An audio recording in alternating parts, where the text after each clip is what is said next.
एक महिला 4 बच्चों के साथ भारत आने का इलीगल रास्ता ढूंढ लेती है, रेकी करने के पैसे ढूंढ लेती है, 12-12, 14-14 लाख रुपए खर्च कर देती है। उसके पाकिस्तान के घर में दरवाजा नहीं, यह एक असलियत है।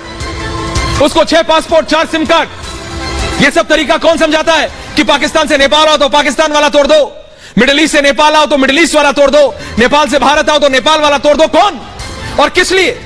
क्या कारण है? What's the target? सीमा का टारगेट क्या है? क्या प्यार सचमुच सचिन से वो इतना करती है कि वो सब कुछ अपने 4 बच्चों को दांव पे लगा के ले आई? पहला पति कहता है मिस कॉल से शादी हुई, सचिन कहता है पबजी से शादी हुई। ये क्या है? कोई पबजी से करता है, कोई मिस कॉल से करती है, हो क्या रहा है? जरा 1 मिनट आप लोग अपना दिमाग तो खोलिए, क्योंकि आज एक ऐसी जानकारी हमारे हाथ लगी और एक ऐसे व्यक्ति पाकिस्तान से जुड़ रहे, सरहद पार से, एक ऐसा व्यक्ति जिसको या जिसने सीमा की जिंदगी के सिर्फ ये 2 लोग नहीं, गुलाम हैदर और सचिन नहीं, एक और बहुत महत्वपूर्ण कैरेक्टर है, एक महत्वपूर्ण शख्स है, एक और। रमेश, एक आपका ग्राफिक होना चाहिए, तो 2 है और 1 ब्लैक। वो तीसरा व्यक्ति कौन है हम आपको बताएंगे आज। हमारे साथ एक ऐसे व्यक्ति जुड़ेंगे आज सरहद पार के पाकिस्तान से, जिन्होंने इन सीमा हैदर, जिनको भारत में सीमा भाभी बुलाया जा रहा है, इनसे जुड़ा एक ऐसा कैरेक्टर सामने लाए हैं। वो व्यक्ति जो होश उड़ा देगा, जो असलियत खोल देगा सीमा हैदर की, जो रियलिटी बता देगा सीमा हैदर की, जो बता देगा कि आखिरकार किस लिए सीमा हैदर भारत से मिडिल ईस्ट से नेपाल और नेपाल से अपने बच्चों को जोखिम में डाल के भारत आई। कौन सा वो कारण है और कौन सा वो व्यक्ति है? ये सब बातें आज क्लियर हो जाएंगी। और उन सारे सवालों पे भी कि किसने सिखाया? मोबाइल तोड़ देना, हर देश में जाके पुराने देश का सिम कार्ड तोड़ देना, 4-4, 5-5 मोबाइल रखना, 6 पासपोर्ट बनाना, और कहां से आए पैसे? ये सारे सवाल थे। लेकिन आज वक्त है इन सारे सवालों के जवाब का। तो सीधा समय वेस्ट नहीं करते, सीधा ये स्पेशल रिपोर्ट देखिए और सीधा 1 to 1 करेंगे उस खास व्यक्ति से जो सरहद पार से यानी पाकिस्तान से जुड़ रहा है हमारे साथ। Sharma ji, special report.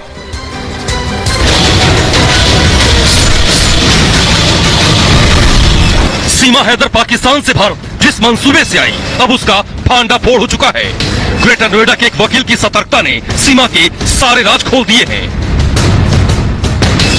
भारत में फंस चुकी सीमा के पास अब कोई रास्ता नहीं बचा है। उसे पता है कि वो न सिर्फ पुलिस बल्कि सुरक्षा एजेंसियों की रडार पर है। यही वजह है कि वो सचिन को प्यादे की तरह इस्तेमाल कर रही है। भारत और पाकिस्तान के रिश्तों में सुधार के लिए प्यार का वास्ता दे रही है। लेकिन सीमा के प्यार में कितनी सच्चाई है, इसकी पोल उसके अपने ही खोल रहे हैं। आइए आपको सुनाते हैं सीमा के पहले बॉयफ्रेंड ने क्या कुछ खुलासा किया है। बहुत ज्यादा पागल है वो, हमारे साथ पबजी वगैरह खेलती थी। अब उसका इंडिया जाने का क्या सीन है, क्या मकसद है, मैं आपको बताता हूँ। मैं उसको रग रग से जानता हूँ। मैं आपको बताया था उसे गेम का बहुत ज्यादा क्रेज है, इसी तरह उसे क्रिकेट का भी बहुत ज्यादा क्रेज है। वो गई है सर जी वर्ल्ड कप देखने। सीमा का बॉयफ्रेंड ही नहीं बल्कि उसकी दोस्तों ने भी कई चौंकाने वाले खुलासे किए हैं। सीमा की दोस्त के मुताबिक वो साइको है और इससे पहले भी कई रिश्ते रख चुकी है, लेकिन वो किसी भी रिश्ते को लेकर ईमानदार नहीं रही है। सचिन, आप ना उससे बच जाएं, वो बहुत बड़ी धोखेबाज और फ्रॉड है। मैं तो उसे बचपन से जानती हूँ, तो आपके लिए यही बेहतरी है। सीमा ने भारत आने के लिए अपना घर बार बेचने का दावा किया था, लेकिन असल में वो पाकिस्तान में एक किराए के मकान में रहती थी। सीमा के मकान मालिक ने इसकी पुष्टि की है। 3 साल से हमारे घर में रहती थी। हमारे को किराया इसका मियाँ देता था, ये फोन करती थी, वो पैसे भेज देता था। बच्चों का खर्चा भी, किराया भी वो हमारे को देती थी। सीमा हैदर जो भी हो, जैसी भी हो, लेकिन उसने भारत में घुसपैठ की है। इसके लिए उसने सचिन को प्यादे की तरह इस्तेमाल किया है, लेकिन अभी तक उसका असली इरादा सामने नहीं आ पाया है। सीमा लगातार मानवता का एंगल देकर बचने की कोशिश कर रही है, लेकिन सीमा को लेकर सवाल अब भी बने हैं। आखिर भारत में घुसपैठ के पीछे सीमा का इरादा क्या है? सीमा जिस तरह का व्यवहार कर रही है, उसकी ट्रेनिंग उसे कहां से मिली? आखिर कौन लोग हैं जिसने सीमा की घुसपैठ में मदद की? और सबसे बड़ा सवाल ये कि सीमा ने घुसपैठ के लिए आतंकियों के रोड मैप का इस्तेमाल क्यों किया? पूछता है भारत। बिल्कुल पूछता है भारत। जरा मल्टी ले आइए शर्मा जी। पहले मेरे साथ जनरल एसपी सिन्हा है, मेरे साथ फॉर्मर ऑफिसर सूद साहब है, इनके सूद साहब। माननीय तनेजा मेरे साथ जुड़ेंगी। पाकिस्तान से भी मेरे साथ इरशाद अहमद इरशाद अहमद जी पीएमएलएन के नेता, लेकिन पहले मी एंड सैयद अब्दुल बासित अली जो लाहौर से लाइव 1-on-1। सैयद अब्दुल बासित अली जी, समय देने के लिए धन्यवाद। Thank you for taking out time. Sir thank you, आपने टाइम, बल्कि आपने मुझे इनवाइट किया उसका शुक्रिया। इसलिए इनवाइट किया मैंने, आमतौर पे मैं आपसे लड़ भी सकता हूं, मान भी आ जाइए, सिट डाउन। मैं आपसे आपके व्यूज के लिए, आपके वीडियोस के लिए नॉर्मली लड़ भी सकता हूं, बहस भी कर सकता हूं आपसे, हमारा डिफरेंट व्यू पॉइंट हो सकता है, लेकिन लेकिन सैयद साहब, हमें पता है, हमें पता, मेरे को पहले दिन से लग रहा था, मेरे साथ जनरल साहब बैठे, उन्होंने मुझे पहले दिन कैमरा के पीछे बोला कि ऐश्वर्या, मैं उस दिन डिबेट सीमा भाभी पे नहीं कर रहा था, सीमा हैदर पे नहीं कर रहा था, उन्होंने मुझे बोला ऐश्वर्या इसमें दाल में कुछ काला नहीं, पूरी दाल काली है, ऐसे होता नहीं, it doesn't happen like this, ऐसे नहीं होता, तुम इसकी जरा इन्वेस्टिगेशन कराओ बेटा और जरा पता कराओ क्या खेल है। मैं आपसे पूछ रहा हूं सैयद अब्दुल बासित अली जी, आप लाहौर में बैठे हैं, आपने इन सीमा हैदर से जुड़े कई लोगों से बातचीत की है, इन्वेस्टिगेटिव जर्नलिज्म किया, मैं आपसे पूछ रहा हूं जरा प्लीज असलियत बताइए कि कौन है ये सीमा हैदर और किस लिए इन्होंने अपने एक नहीं, दो नहीं, चार बच्चों की जिंदगी को जोखिम में डाल के ये भारत पहुंची है, इलीगली घुसपैठ की है भारत। सर पहले तो आपसे भी रिक्वेस्ट है और तमाम इंडियन मीडिया से रिक्वेस्ट है कि इसे सीमा हैदर मत कीजिए, कहें, क्योंकि अगर आप इसे सीमा हैदर कहेंगे तो ये मुसलमान हो जाती है, लेकिन ये मुसलमान नहीं है। मैं आपको प्रूव कर सकता हूं ये मुसलमान नहीं है। सबसे पहला जो आपको मैं पॉइंट्स में बातें बताता हूं कि ये मुसलमान नहीं है। इसको लाइव लेंगे, लाइव भी आप नहीं आएगी, अब तो ये डर चुकी होगी जो लोग मैं सामने लेके आया हूं इसके जानने वाले। अगर इसको आप लाइव लाएंगे तो ये बता, मैं इससे पूछूंगा कि बताओ मुसलमान होने के लिए क्या क्या चीजें जरूरी हैं, वो ये नहीं बता पाएगी। जब ये नहीं बता पाएगी तो फिर आप इसको सीमा हैदर नहीं कह सकते। ये सब एक बहुत बड़ा फ्रॉड है।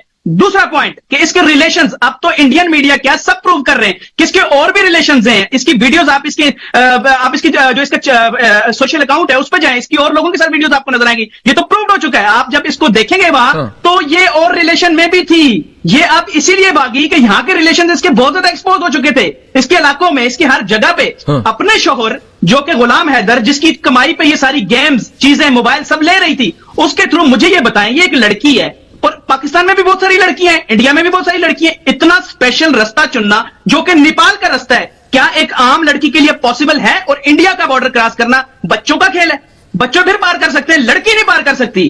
तो लड़की क्यों पार कर गई? ये तो मेरा इंडिया से सवाल है कि आपका मेन पॉइंट ये होना चाहिए कि ये नेपाल के रास्ते आई कैसे। तो मुझे अभी इंस्टाग्राम के थ्रू जो चीजें पता चल रही हैं, मैं उस पर पूरी कोशिश कर रहा हूं कि मैं उसकी इन्वेस्टिगेशन सही तरीके से कर सकूं। Sachin is just a topic, Sachin असल टॉपिक नहीं है। इंडिया का पॉलिटिशियन, मुझे आप उसकी रिसर्च मेरी जारी है, मैं आपको ही सबसे पहले वो बताऊंगा, रिसर्च कंप्लीट होने दे कि ये इन्वॉल्व है इंडियन पॉलिटिशियन से।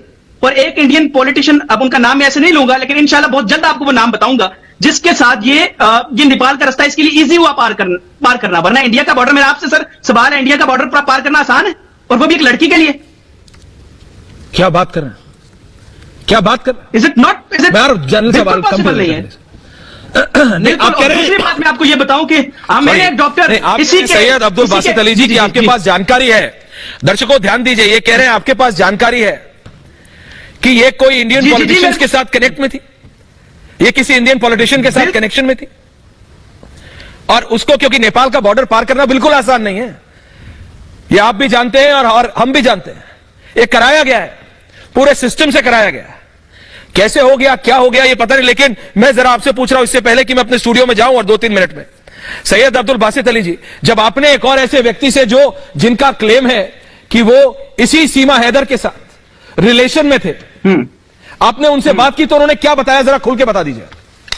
सर उन्होंने बताया कि 2 साल से मेरे साथ रिलेशन में थी और मेरे से शादी करने का बातें कर रही थी। She is a frustrated girl. आप बताएं, मोहब्बत, मुझे बहुत से लोग कह रहे हैं कि आपने इंटरव्यू किया मोहब्बत में, तो इससे मोहब्बत हो गई इसको सचिन से, तो आपको क्या बुरा लगता है? मैंने कहा मोहब्बत की तौहीन है। मोहब्बत की तौहीन कैसे है कि आप एक शख्स से जो मोहब्बत की शादी आप पहले कर चुकी हैं, कोर्ट मैरिज आप कर चुकी हैं, उसके बाद आपके 4 बच्चे हो जाते हैं। मुझे एक बात बताएं, किसी से मोहब्बत हो जाए, उससे 4 बच्चे मोहब्बत की शादी से होते हैं, वैसे नहीं हो सकते। तो 4 बच्चों के बाद वो जो है इतना बड़ा धोखा करे तो मोहब्बत की तौहीन है। पहली मोहब्बत की तौहीन इसने ये वाली की। दूसरी बात, जो उसामा, एक लड़का आपने देखा होगा जिसका मैंने इंटरव्यू किया, उसके साथ 2 साल से रिलेशन में है, वो भी चैट्स मैंने देखी है। अभी उसामा से दोबारा मैं कनेक्ट होने की कोशिश कर रहा हूं, क्योंकि उसकी फैमिली को जरा आपको पता है इंडिया का मसला, वो सारा इशू आ रहे हैं, लेकिन उससे दोबारा वो चैट सारी, उसने मुझे नंबर दिया, नंबर सब कुछ अवेलेबल है, सारी चीजें। आपने वो चैट्स देखी?